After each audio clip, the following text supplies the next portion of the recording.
Capítulo 39. A angústia.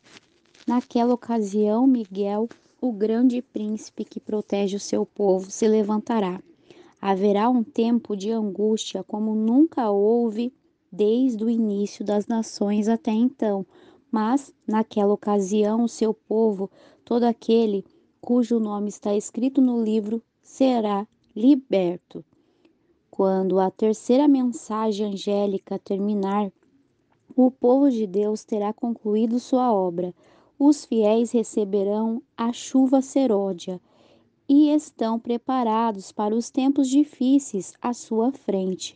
A prova final chegou ao mundo e todos aqueles que se mostraram leais à lei divina receberam o selo do Deus vivo. Então, Jesus termina seu ministério no santuário celestial e com alta voz exclama: Feito está. Continue o injusto a praticar injustiça, continue o imundo na imundícia, continue o justo a praticar justiça e continue o santo a santificar-se. Cristo fez expiação por seu povo e apagou os seus pecados. A soberania, o poder e a grandeza dos reinos que há debaixo de todo o céu estarão prestes a ser entregues aos herdeiros da salvação. E Jesus reinará como o Rei dos Reis e Senhor dos Senhores. Quando ele sair do santuário, trevas cobrirão os que estiverem vivos na terra. Os justos viverão à vista de um Deus santo, sem intercessor. As restrições sobre os ímpios serão removidas e Satanás será controle total sobre os impenitentes. Resistirão com persistência ao Espírito de Deus e ele finalmente será retirado. Então Satanás afundará a população da terra em uma grande angústia final. Os anjos de Deus pararão de conter os ventos atrozes de perversidade humana. O mundo inteiro será envolvido em ruínas mais terríveis do que aquela vivenciada na antiga Jerusalém.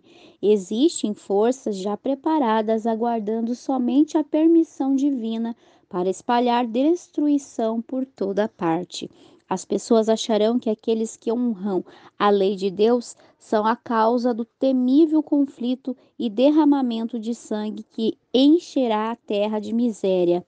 O poder que acompanha a advertência final encheu os ímpios de ira, e Satanás despertará um espírito de ódio e perseguição contra todos que aceitam a mensagem.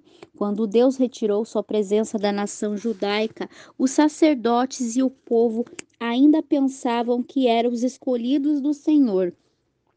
O cerimonial no templo continuou e todos os dias sacerdotes pronunciavam a bênção divina sobre os culpados pelo sangue do Filho de Deus. De maneira semelhante, quando a decisão final do santuário celestial for pronunciada e o destino do mundo for decidido em caráter permanente, os habitantes da terra não saberão. As pessoas de quem o Espírito de Deus foi retirado continuarão a praticar as formalidades da religião. O príncipe do mal os espiará a realizar seus planos perversos.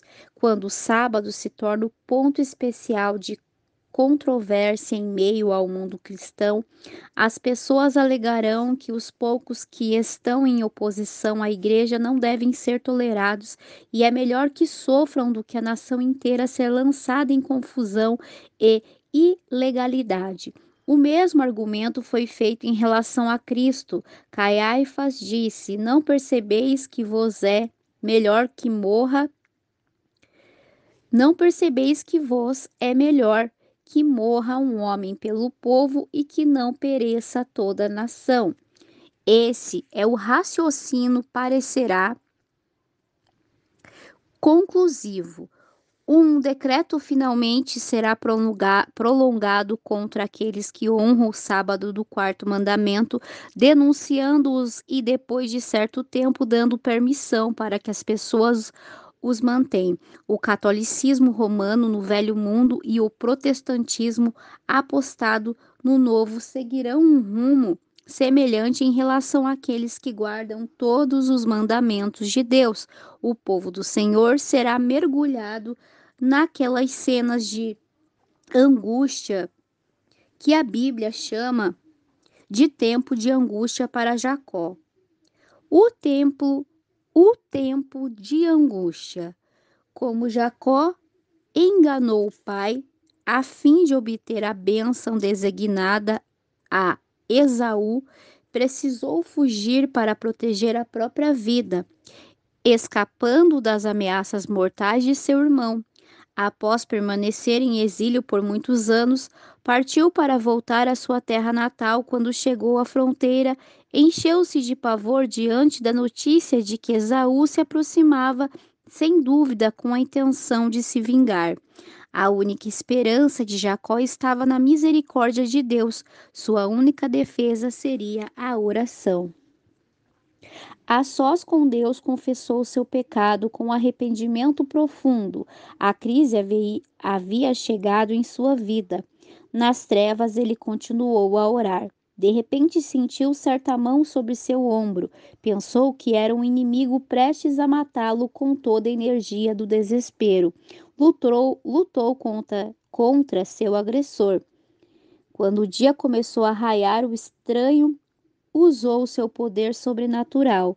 Jacó parecia paralisado, caiu aos prantos e sem esperança sobre o pescoço de seu misterioso inimigo.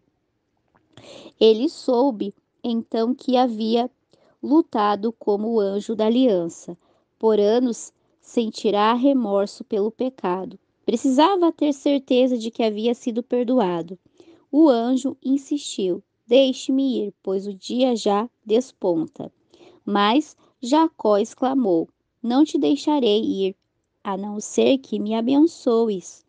Jacó confessou sua fraqueza e indignidade, porém ele confiava na misericórdia do Deus que cumpre sua aliança. Por meio do arrependimento e da entrega do eu, aquele mortal pecador recebeu o que mais queria da majestade do céu. Satanás havia acusado Jacó diante de Deus por causa de seu pecado e também incitado Esaú a marchar contra o irmão. Durante a noite de luta de Jacó, Satanás tentou desanimá-lo e irromper sua ligação com Deus. Jacó quase foi levado ao desespero, mas havia se arrependido sinceramente de seu pecado. Ele segurou com firmeza no anjo e insistiu em seu pedido com súplicas fervorosas até prevalecer.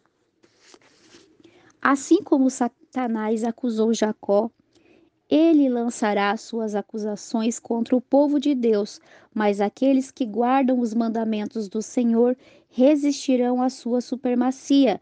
Ele verá santos anjos os guardando e concluirá que seus pecados foram perdoados. O inimigo tem o conhecimento exato dos pecados que ele os levou a cometer e declara que é injusto o Senhor perdoar os pecados dos justos, ao mesmo tempo em que destruirá ele e seus anjos. Exige que Deus entregue essas pessoas em suas mãos a fim de destruí-las. O Senhor permite que ele tente os fiéis até o limite. Sua confiança em Deus e sua fé serão severamente provadas. Satanás tentará aterrorizá-los. Espera destruir sua fé para que cedam à tentação e abandonem a lealdade a Deus. Ansiedade e angústia. Entretanto, a angústia que o povo de Deus sofre não é por ter medo da perseguição. Os fiéis temem que por alguma falha sua deixem de vivenciar a promessa do Salvador. Eu também o guardarei da hora da provação que está para vir sobre todo o mundo para pôr à prova os que habitam na terra, caso se mostrassem indignos por causa de seus defeitos de caráter, então o santo nome de Deus seria desonrado. Apontam para o arrependimento que sentiram no passado por seus muitos pecados e clamam pela promessa do Salvador, que venham buscar refúgio em mim, que façam as pazes comigo, sim, que façam as pazes comigo. Embora estejam sofrendo de ansiedade e angústia, não param de orar com fervor. Apegam-se a Deus, assim como Jacó segurou a mão do anjo e as palavras de sua alma são: Não te deixarei ir a não ser que me abençoes. Libertação da culpa. No tempo de angústia, se os filhos de Deus tivessem pecados não confessados que aparecessem diante deles enquanto torturados pelo medo e angústia, eles seriam vencidos. O desespero acabaria com sua fé e não conseguiriam suplicar a Deus que, examinados e apagados do juízo, não conseguindo então trazê-los à memória. Ao lidar com Jacó, o Senhor mostrou que não tolera o mal. Satanás vencerá todos aqueles que justificarem os próprios pecados ou que omitirem esses pecados, permitindo que permaneçam no livro do céu sem que sejam confessados e perdoados. Quanto mais honrosa a posição que ocupam, mais certo é o triunfo do adversário. Aqueles que adiarem seu preparo não conseguirão fazê-lo no tempo da angústia, nem depois. Seu caso ficará sem esperança. A história de Jacó também dá a certeza de que Deus não rejeitará aqueles que ludibriados pelo pecado, voltaram para ele com arrependimento verdadeiro. Deus enviará anjos para confortá-los em meio ao perigo. Os olhos do Senhor estão sobre seu povo. As chamas da fornalha parecerão prestes a consumi-los, mas o refinador os tirará como ouro provado pelo fogo. Perseverança. O tempo de angústia e aflição exigirá de nós uma fé capaz de suportar cansaço, demora e fome, uma fé que não desfaleça, mesmo que seja gravemente provada. A vitória de Jacó é uma evidência do poder da oração persistente. Todos aqueles que tomarem posse das promessas de Deus, assim como Jacó o fez, terão sucesso da mesma forma que ele teve: lutar com Deus. Tão poucos sabem o que é isso. Quando ondas de desespero cobrem os necessitados em oração, tão poucos se apegam com fé às promessas de Deus. Aqueles que exercem pouca fé hoje correm o maior risco de cair sob o poder dos enganos de Satanás, e mesmo que suportem a prova, serão afundados em angústias mais profunda, porque não desenvolveram o hábito de confiar em Deus. Devemos obter agora a experiência de confiar em suas promessas. Com frequência antecipamos problemas piores do que os que realmente sobrevêm, mas isso não será verdade no que diz respeito à crise que estará diante de nós. Nem a descrição mais vivida é capaz de explicar o nível da provação.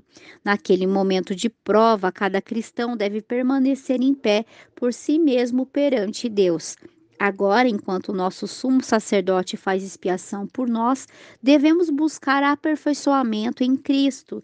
Nem mesmo por um pensamento nosso Salvador poderia ser levado a ceder ao poder da tentação. Satanás encontra algum ponto no coração humano em que possa obter acesso. Quando as pessoas acariciam algum desejo pecaminoso, suas tentações se valem dele para confirmar seu poder, mas Cristo declarou a respeito de si mesmo: o príncipe deste mundo está vindo, ele não tem nenhum direito sobre mim. Satanás não conseguia encontrar nada no Filho de Deus que lhe permitisse obter vitória. Não havia nenhum pecado nele que Satanás pudesse usar para obter vitória. Essa é a condição necessária para que seja possível permanecer em pé no tempo de angústia. É nesta vida que devemos separar o pecado de nós, pela fé no sangue expiatório de Cristo. Nosso Salvador precioso nos convida a unir-nos a Ele, unir nossa fraqueza à sua força, nossa indignidade e seus méritos. Depende de nós cooperar com o céu na obra de aperfeiçoar nosso caráter ao modelo divino. Visões temíveis de caráter sobrenatural logo aparecerão no céu, a fim de apoiar o poder dos demônios realizadores de milagres. Espíritos de demônios procurarão os reis da terra e o mundo inteiro para instigá-los a se unir a Satanás em sua batalha final contra o governo do céu. Indivíduos aparecerão fingindo ser o próprio Cristo, realizarão milagres de cura e alegarão ter revelações do céu que contradizem as Escrituras. O clímax. No clímax do grande drama de engano, o próprio Satanás aparecerá como se fosse Cristo. A igreja tem esperado há muito tempo a vinda do Salvador em cumprimento de suas esperanças, mas o grande enganador fará parecer que Cristo voltou. Satanás se mostrará como um ser majestoso de brilho extraordinário, assemelhando-se à descrição do Filho de Deus no livro de Apocalipse. A glória que o cerca será maior do que tudo que olhos mortais já viram. O brado de triunfo ecoará. Cristo voltou. As pessoas se prostrarão diante dele. Ele erguerá e apresentará algumas das mesmas verdades celestiais que o Salvador proferiu. Curará doenças e então, na suposta personificação de Cristo, afirmará ter mudado o sábado para o domingo. Declarará que aqueles que santificam o sétimo dia demonstram desprezo por ele. Será um engano forte, quase que irresistível. Grandes multidões vão crer em suas feitiçarias, dizendo: Este é o grande poder de Deus. Livres do engano. Mesmo assim, o povo de Deus não será enganado. Os ensinos desse falso Cristo não estarão em harmonia com as Escrituras. Ele pronunciará sua bênção sobre os adoradores da besta e de sua imagem. O próprio grupo sobre quem a Bíblia diz que Deus derramará sua ira sem mistura. Além disso, Deus não permitirá que Satanás imite a maneira de Cristo voltar. O Salvador advertiu seu povo para que não se deixasse enganar a esse respeito. Aparecerão falsos cristos e falsos profetas que realizarão grandes sinais e maravilhas para que, se possível, enganar até os eleitos. Assim, se alguém lhe disser: ele está lá no deserto, não saiam, ou ali está ele dentro da casa, não acreditem, porque assim como o relâmpago sai do Oriente e se mostra no Ocidente, assim será a vinda do Filho do Homem. É impossível imitar essa vinda, o mundo inteiro a testemunhará. Somente aqueles que estudaram cuidadosamente as Escrituras e receberam o amor pela verdade serão protegidos do poderoso engano que tornará o mundo cativo. Pelo testemunho da Bíblia, detectarão o enganador em seu disfarce. O povo de Deus está hoje tão firmemente alicerçado em sua palavra a ponto de não ceder diante das evidências dos próprios sentidos.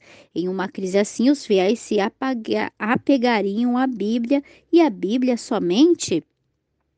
O decreto de vários governantes cristãos contra os guardadores dos mandamentos retirará a proteção governamental e os abandonará aos que desejam sua destruição. Nessa ocasião, o povo de Deus fugirá das cidades e vilas e se reunirá em grupos pequenos, habitando nos lugares mais desolados e solitários.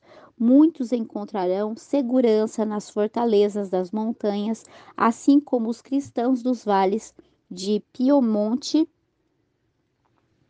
No entanto, muitos de todas as nações e todas as classes altas e baixas, ricos e pobres, negros e brancos, serão jogados no mais injusto e cruel cativeiro. Os amados de Deus passarão dias exaustivos presos atrás de grandes grades de prisões, sentenciados à morte, aparentemente largados para morrer em calabouços escuros e nojentos. O Senhor se esquecerá de seu povo nessa hora difícil? Ele se esqueceu do fiel Noé, Ló, José, Elias, Jeremias ou Daniel? Embora inimigos possam colocá-los na prisão, as paredes do calabouço são incapazes de interromper a comunicação entre seu coração e o de Cristo. Anjos aparecerão para eles em suas celas solitárias. A cadeia será como um palácio e as paredes sombrias serão iluminadas, assim como na ocasião em que Paulo e Silas cantaram à meia-noite na prisão de Filipos. Pragas. Os juízos de Deus recairão sobre aqueles que tentam destruir seu povo para Deus. O castigo é obra muito estranha. O Senhor Deus compassivo e misericordioso, paciente, cheio de amor e de fidelidade, que perdoa a maldade, a rebelião e o pecado, contudo não deixa de punir o culpado. Ele é longânimo com as nações, mas quando elas encherem a taça de sua iniquidade, por fim, beberão do cálice da ira, sem mistura de misericórdia. Quando Cristo terminar seu ministério no santuário, Deus derramará a ira sem mistura reservada para aqueles que adoram a besta. As pragas no Egito foram semelhantes aos juízos mais amplos que cairão sobre o mundo pouco antes do livramento final do povo de Deus. João, o revelador, disse: abriram-se feridas malignas e dolorosas naqueles que tinham a marca da besta e adoravam a sua imagem. O mar se transformou em sangue como o de um morto, e os rios, fontes, se transformaram em sangue. O anjo declarou: Tu és justo, tu, ó Santo, porque julgaste estas coisas, pois eles derramarão o sangue dos teus santos e dos teus profetas, e tu lhe deste sangue para beber, como eles merecem. Ao condenar o povo de Deus à morte, tornaram-se culpados por seu sangue, como se o tivessem derramado com as próprias mãos. Cristo declarou que os judeus de sua época eram culpados pelo sangue derramado de todos os santos desde os dias de Abel, pois tinham o mesmo espírito que os assassinos dos profetas. Na praga seguinte, Deus dá poder ao sol para queimar os homens com fogo. Os profetas descreveram este tempo temível. A colheita foi destruída, todas as árvores do campo secaram. Secou-se mais ainda a alegria dos homens, como muge o gado. As manadas andam agitadas porque não têm pasto. Os canais de água se secaram e o fogo devorou as pastagens. As pragas não serão universais, porém serão as mais terríveis aflições que já aconteceram. Todos os juízos antes do fim do tempo da graça eram misturados com a misericórdia. O sangue de Cristo protege o pecador do impacto total de sua culpa. Mas no juízo final a ira não será misturada com a misericórdia. Muitos desejarão o abrigo da misericórdia divina que tanto desprezaram. Enquanto o povo de Deus for perseguido e afligido, sofrendo por falta de alimento, o Senhor não os abandonará para morrer. Anjos suspirão suas necessidades. Terá suprido de pão e água não lhe faltará. Eu, o Senhor, lhe responderei. Eu, o Deus de Israel, não os abandonarei. Aos olhos humanos parecerá que o povo de Deus está prestes a morrer por sua fé, assim como os mártires antes deles. Será um tempo de terrível agonia. Os ímpios zombarão. Onde está agora a sua fé? Porque Deus não os livra de nossas mãos se vocês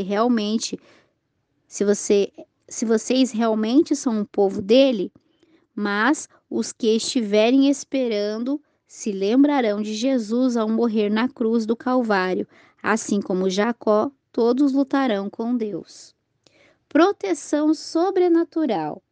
Deus posicionará anjos ao redor daquele que cumprirem a ordem de Cristo para perseverar,